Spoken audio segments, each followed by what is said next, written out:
ఎవరో కూలగొడితే కూలిపోయే ప్రభుత్వం తమది కాదని మంత్రి శ్రీధర్ బాబు అన్నారు. రాష్ట్రంలో ప్రజాప్రభుత్వం ఉందని, ప్రజలు ఎన్ని రోజులు అవకాశం ఇస్తే అన్ని రోజులు అధికారంలో ఉంటామని చెప్పారు. ఎవరినో టార్గెట్ చేసి ఎలాంటి నిర్ణయాలు తీసుకోమని ఆయన అన్నారు. గత ప్రభుత్వాలు చేసిన మంచిని కొనసాగిస్తామని మంత్రి స్పష్టం చేశారు.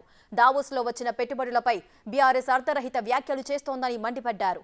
ప్రజా శ్రేయస్సు కోసం, రాష్ట్ర అభివృద్ధి కోసం ప్రభుత్వాలు కొన్ని పనులను చేస్తాయని, అయితే ఆ పనులు మేమే చేశామని ఎవరైనా అనుకుంటే అవివేకంగా ఉంటుందని చెప్పారు.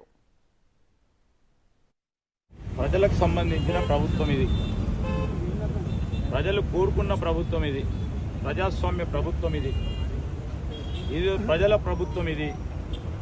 ప్రజలు కోరుకున్నంత వరకు మేము ఉంటాం.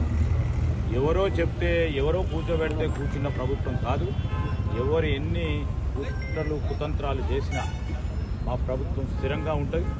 మా 64 మంది శాసనసభ్యులందరూ కూడా ఒక లక్ష్యంతో, కాంగ్రెస్ పార్టీ సంబంధించిన ఆదర్శాలతో ముందుకెళ్ళటం జరుగుతుందని నేను వారికి కూడా స్పష్టంగా చెప్తాను.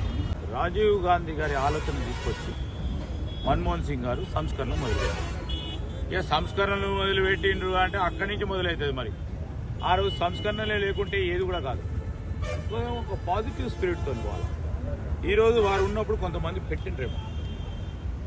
దానికి సంబంధించి మా కొత్త ప్రభుత్వం వచ్చిన తర్వాత ముఖ్యమంత్రి గారు కానీ, మా పరిశ్రమకు సంబంధించి డిపార్ట్మెంట్ కానీ, మీరు రూపాయి పెట్టిండ్రు, 10 రూపాయలు ఇంకా పెట్టండి, పెట్టి మా వారికి ఉపాధి కల్పించండి.